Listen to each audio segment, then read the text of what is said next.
오늘 본문 말씀을 봉독하겠습니다. 사도행전 2장 1절에서 4절입니다. 신약성경 188쪽 사도행전 2장 1절에서 4절입니다.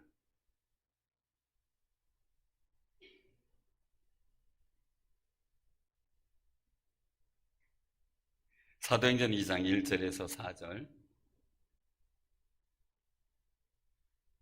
자, 교독, 우리가 오늘은 교독을 한번 해보려고 합니다. 제가 늘 봉독했는데 한번 교독을 해보고 우리 마음속에 이 말씀이 그대로 이대로 한번 우리에게 임하기를 소원해 보시길 바랍니다. 오순절 날이 이미 이르매 그들이 다 같이 한 곳에 모였더니 호련히 하늘로부터 급하고 강한 바람 같은 소리가 있어 그들이 앉은 온 집에 가득하며 마치 불의 혀처럼 갈라지는 것들이 그들에게 보여 각 사람 위에 하나씩 임하여 있더니 그들이 다 성령의 충만함을 받고 성령이 말하게 하심을 따라 다른 언어들로 말하기를 시작하니라. 아멘. 성령이 오셨습니다. 사도행전의 오순절의 성령 강림은요, 교회의 탄생을 알리는 중요한 징표예요. 하나님의 구원의 역사가 성령의 역사를 통해 각 개인들에게 실질적으로 적용이 되고 임하셨거든요.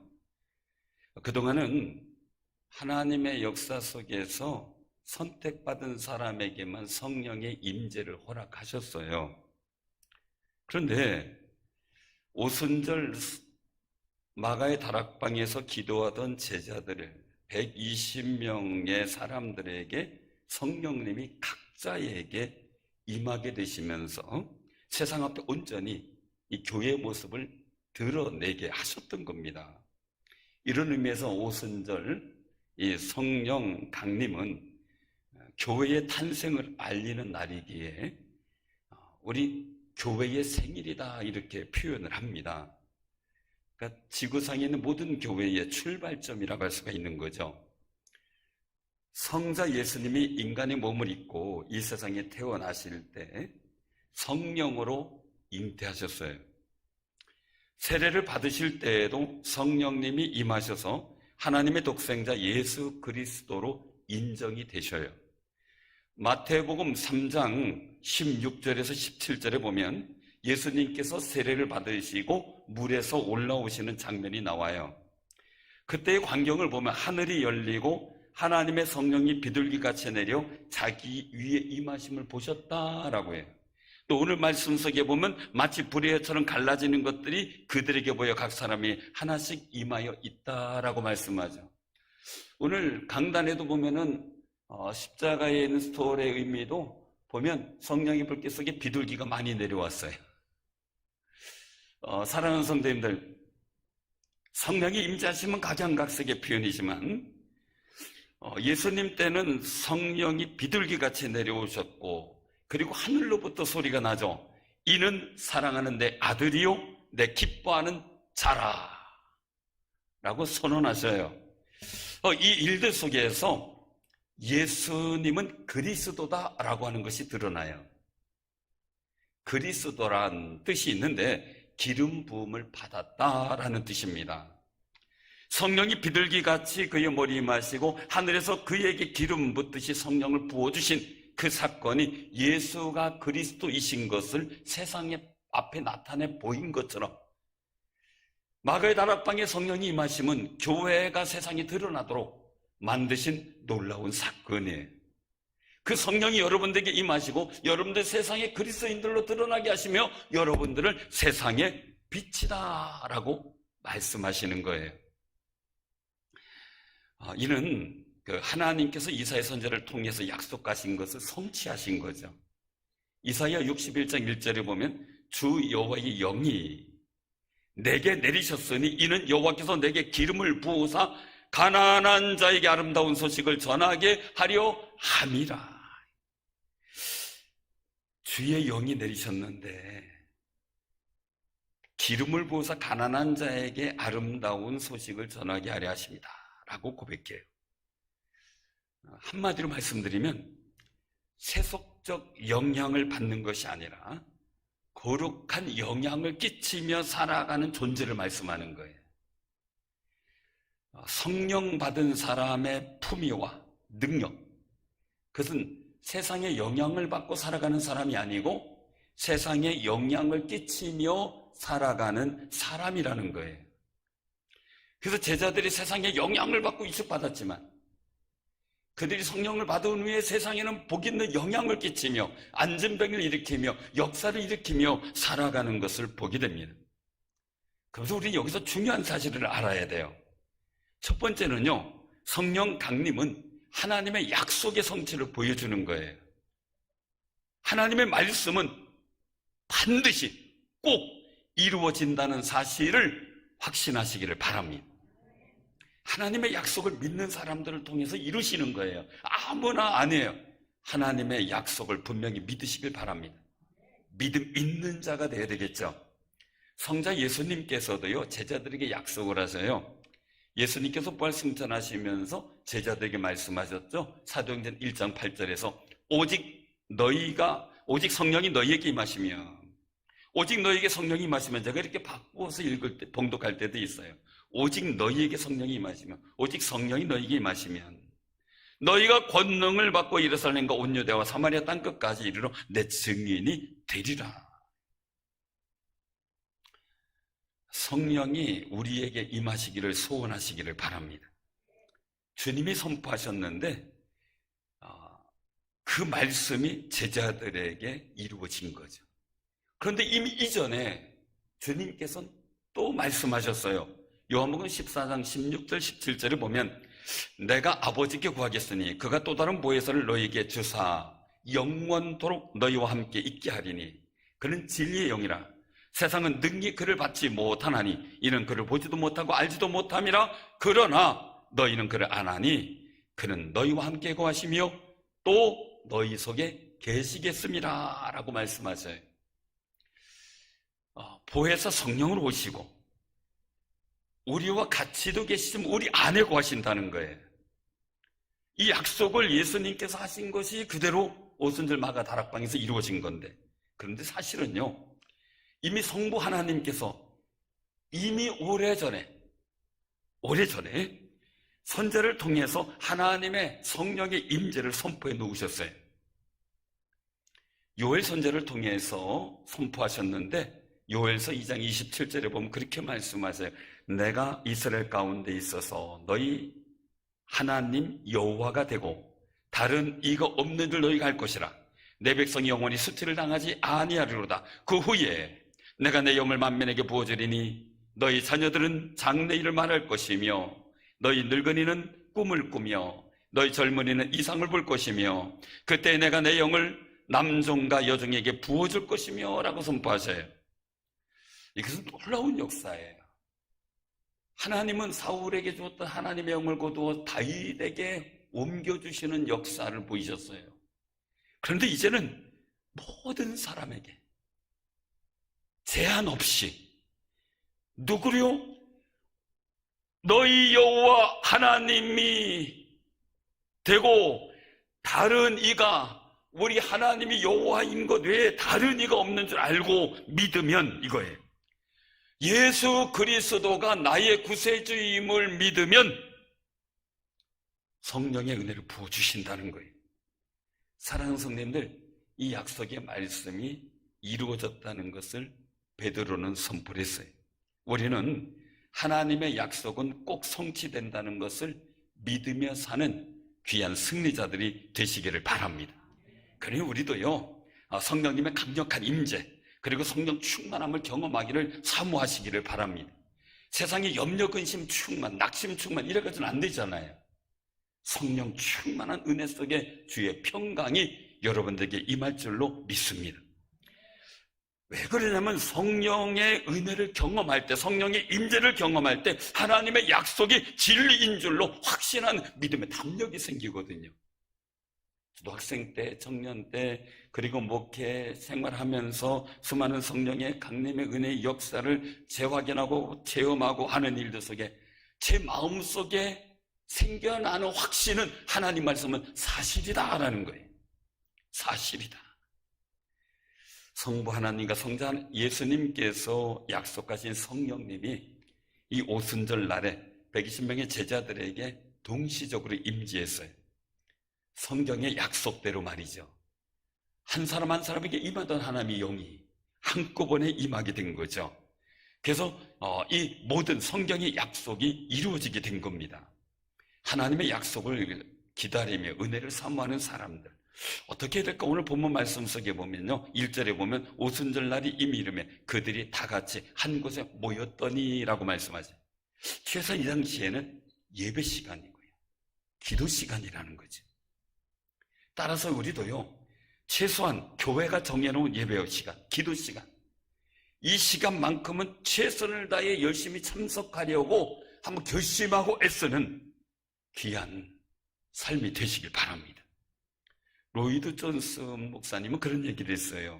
신약교회는 하나님께서 어느 집회에서 우리에게 전무후무한 은혜를 내려주실지 모른다. 마가다락방에 모인 120명 이 제자들이 그날만 모였을까요? 아니에요. 수시로 모이고 수시로 모여 기도하고 약속하신 것을 기다렸어요. 근데 이날 성령의 임재를 경험하고 성령 충만함을 덧입게 된 거죠. 우리도 모여 찬양하고 기도하며 모든 예배를 통해 하나님께 나아갈 때 성령께서 임재하시는 놀라운 은혜를 체험할 줄로 믿으시길 바랍니다. 성령 충만하여 하나님의 약속을 믿고요, 그 약속을 이루며 살아가는 것 얼마나 좋습니까? 여러분들에게 그런 신앙의 감격의 일들이 많이 있기를 바랍니다. 두 번째는요, 성령 강림은 우리를 하나님의 아들의 능력을 갖게 했다는 거예요. 하나님의 아들의 능력을 갖게 했다. 하나님은요, 이 태초에 우리 인간을 만드셨어요. 그리고 그 코에 하면서 하나님의 영을 불어넣어 주셨어요. 그래서 창세기 2장 7절에 보면 여호와 하나님이 땅의 흙으로 사람을 지으시고 생기를 그 코에 불어넣으시니 사람이 생명이 되니라 라고 말씀하셔요. 우리 인간은 창조 당시에 흙덩이였어요. 그런데 만드시고 코에 생기를 불어넣으시니 생명된 존재가 됐어요. 단순한 흙덩이가 아니란 이야기예요. 물질이 아니라는 거예요. 주의 영이 거하는 거룩한 존재라는 거예요. 영과 정혼이 있는, 정신이 있는 귀한 존재라는 거예요. 더 중요한 거는요, 인간의 존재를 할지라도 하나님의 영이 있는 인간, 하나님의 영이 없는 인간이 다르다는 거예요. 창세기 6장 2절에 보면요, 하나님의 아들들이 사람의 딸들을 흠모하는 상황들이 생겨버렸어요. 그래서 여기서 하나님의 영이 있는 인간만이 하나님의 아들이었고, 하나님의 영이 없는 인간들은 그냥 사람의 사람의 자녀예요. 사람의 딸들이고요. 사랑하는 성도님들, 그래서 하나님이 사실은 영을 거둬가 버리셔요. 왜요?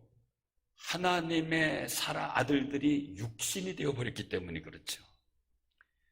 신약성경 로마서 8장 14절에 말씀하셔요. 무릇 하나님의 영으로 인도함을 받는 사람은 곧 하나님의 아들이라. 여러분들, 우리가 성령의 인도함을 받기 때문에 하나님의 아들이라는 거예요.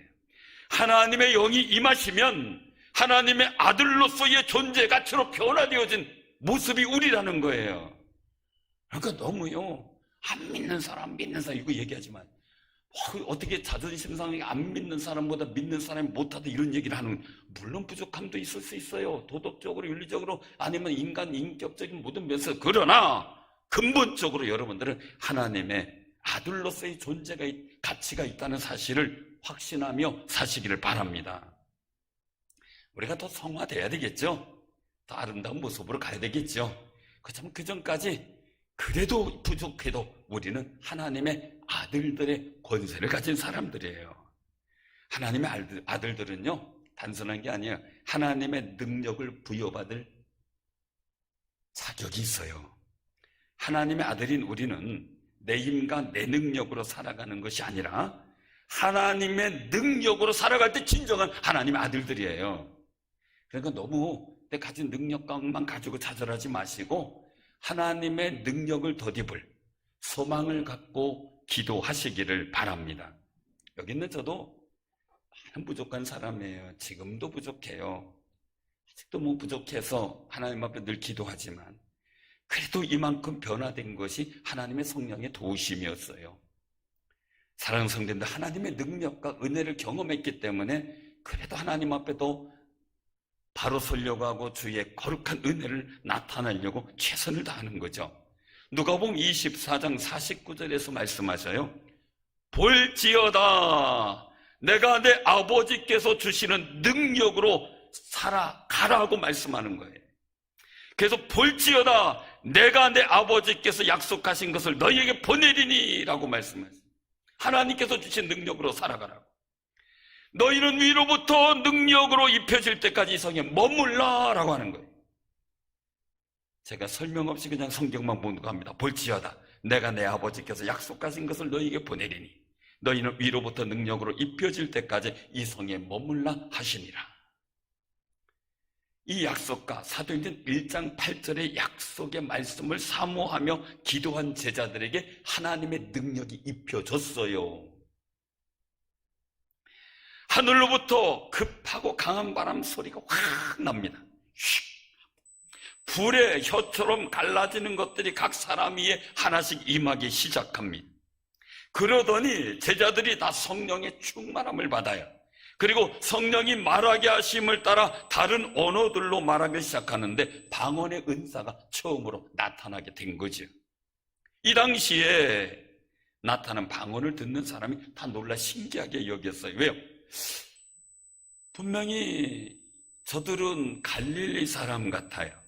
다 갈릴리 사람이에요. 그런데 갈릴리 사람이 수준이 있는 게 아니에요. 그런데 각 모여온 사람들은요, 주변에 아시아, 유럽 다 로마에서 몰려온 사람들이에요.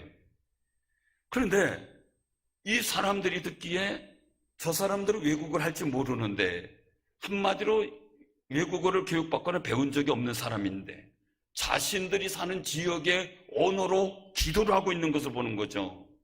그걸 목격하게 된 거예요. 주변 나라의 언어로 유창하게 기도하게 되는 것은 최소한 15개 지역의 나라의 언어로 기도한 거예요. 그러니 놀라는 거죠. 그 이후에는 숨어서 지내던 제자들이 수많은 사람들 앞에서 설교를 합니다. 그리고 안진뱅이를 일으킵니다. 그리고 옥문이 열리는 기도의 능력이 나타나는 역사를 만들어 갑니다. 사람들 앞에서 예수님을 부인했던 사람들이 예수님을 마음껏 전하기 시작을 해요. 달라졌어요. 어깨를 늘어뜨리고 의기소침하고 살다가 어깨를 활짝 펴고 당당하게 세상을 향해 나아가는 존재들이 된 거예요. 사랑하는 성도님들, 하나님의 아들로서 하나님의 능력을 덧입어 세상에서 당당하게 살아가는 승리자들이 되시기를 바랍니다. 여호수아 23장 10절에 보면요, 하나님의 영이 함께할 때 나타나는 역사를 이스라엘 민족에게 말씀하셨어요. 너희 중에 한 사람이 1000명을 쫓으리니 이는 너희의 하나님 여호와 그가 너희에게 말씀하신 것과 같이 너희를 위하여 싸우심이라. 사랑하는 성도님들, 우리가요 정말 하나님의 성령이 우리에게 임하면 성령께서 그냥 임재하신 것이 아니라 하나님이 우리와 싸워주시는, 하나님이 우리 편 되어주는 역사가 나타난다는 거예요. 이 거룩한 말씀이 여러분들의 삶의 자리에서 나타나시기를 바랍니다. 이스라엘 나라가 하나님의 임재가, 하나님의 영의 역사의 임재가 사라졌을 때 약하여지고 포로로 잡혀가고 망하게 돼요. 그렇지만 이사야 60장 21절에는 새로운 비전을 주시는데 그 비전을 보면 그렇게 말씀하셔요. 내 백성이 다 의롭게 되어 영원히 땅을 차지하리니 그들은 내가 심은 가지요 내가 손으로 만든 것으로서 나의 영광을 나타낼 것인즉 그 작은 자가 1000명을 이루겠고 그 약한 자가 강국을 이룰 것이라. 때가 되면 나 여호와가 속히 이루리라. 어느 때요? 내 백성이 다 의롭게 되어 영원히 땅을 차지할 때, 천국을 차지할 때, 내 백성이 예수 그리스도의 십자가의 보혈로 깨끗하고 거룩하게 되었을 때, 그때 하나님의 성령의 임재를 말씀하시는데 오순절마가 다락방에 그 역사가 일어난 것처럼 여러분들도 예수 그리스도 이름으로 의롭게 된 여러분들에게 큰 은혜가 임할 줄로 믿고 사모하시기를 바랍니다. 사실은요, 우리나라가 작은 나라잖아요. 인구가 많아요. 우리가 볼 때 많은 것 같지만 사실은 세계적으로 보면 너무 작잖아요. 땅덩어리가 커요. 88 올림픽 이전에는요, 우리나라가 어디 있는지 알지도 못했다 그래요. 존재감이 없었어요. 지하 자원이 맞나요? 아니잖아요. 그런데요, 하나님의 은총으로 경제 강국, 문화 강국, 스포츠 강국이 됐어요. 대단한 일이에요. 사랑하는 성도, 하나님의 은혜에 감사하는, 그리고 하나님의 성령이 이 나라에 더 충만하도록 기도해 주시기를 바랍니다. 하나님의 영이 떠났을 때는 이스라엘 나라와 하나님의 영이 임재하고 있을 때 이스라엘 나라의 상황이 달라요. 우리나라와 한국교회 성령의 임재가 충만히 일어나고 성령의 역사가 더 불일 듯 일어나도록 기도해 주시길 바랍니다. 우리가 먼저 성령 충만한 삶을 살아가야 되겠죠.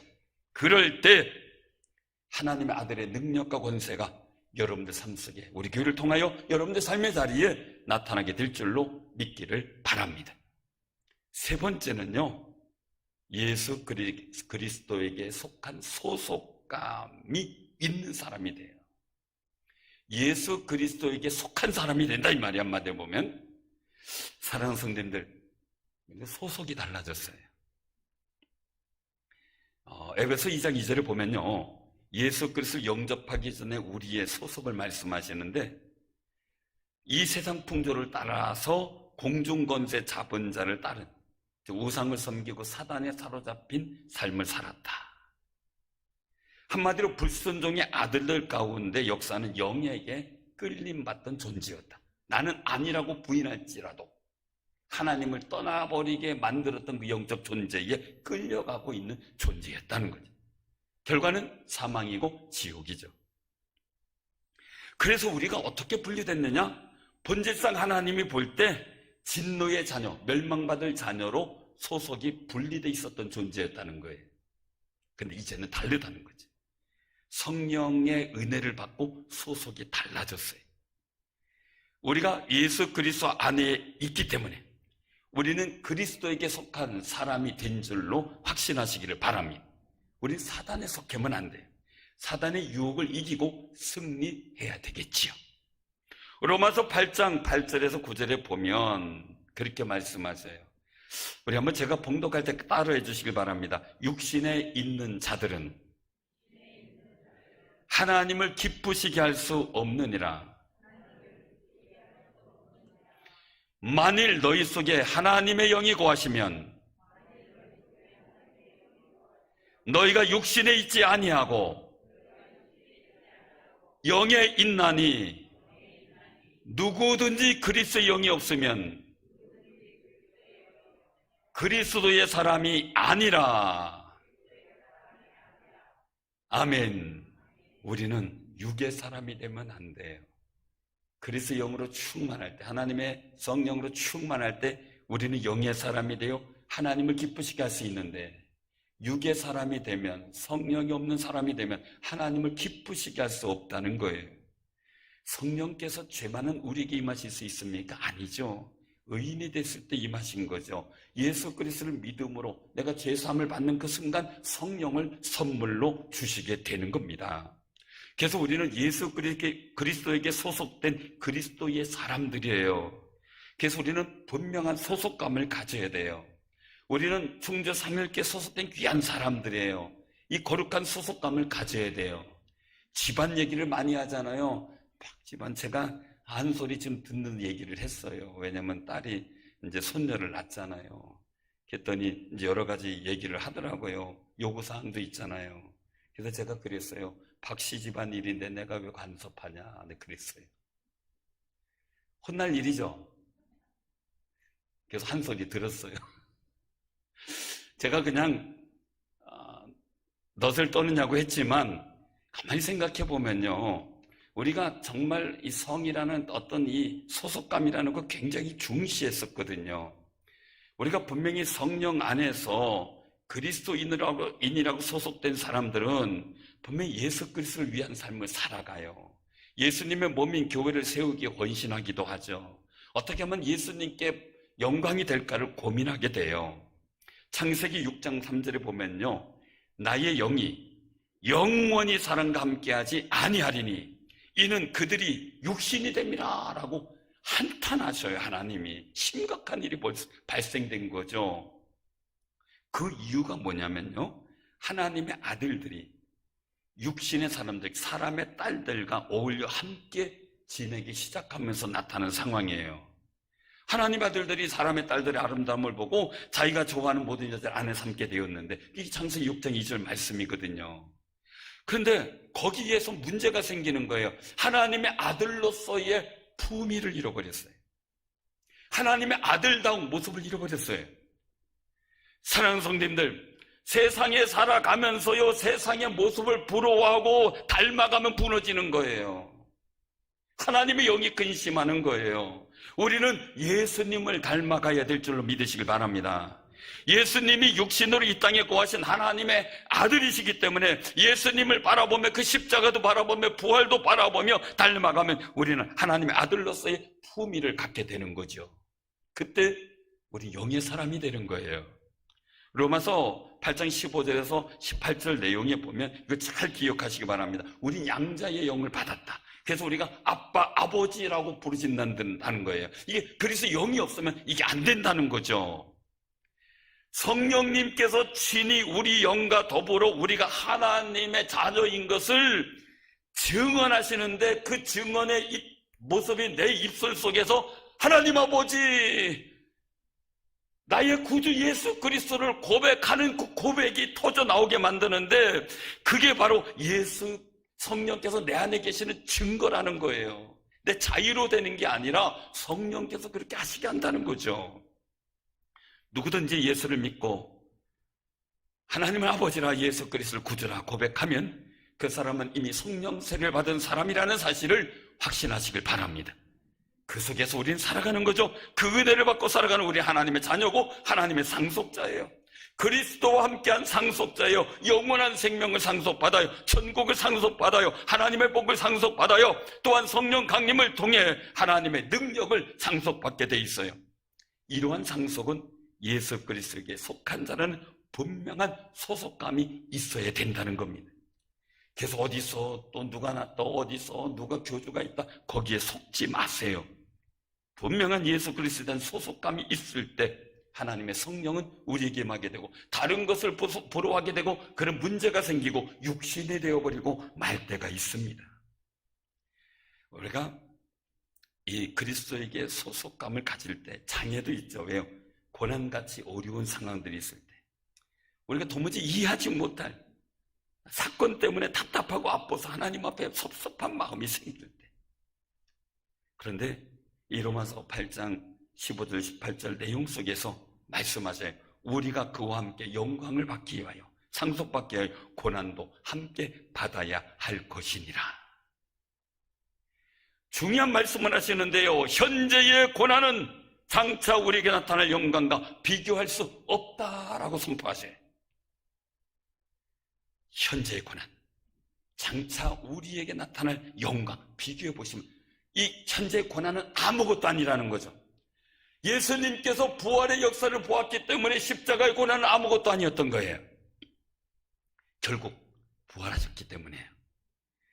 사랑하는 성도님들, 성령님의 임재로 예수 그리스도께 속한 우리는 다시 무서워하는 종의 영을 받지 않도록 주의하시길 바랍니다. 사단은 거짓 진리를 가진 이단들을 통하여 우리로 하여금 무서워하는 종의 영에게 속하도록 자꾸 유혹합니다. 그러나 예수의 이름으로 물리치시길 바랍니다.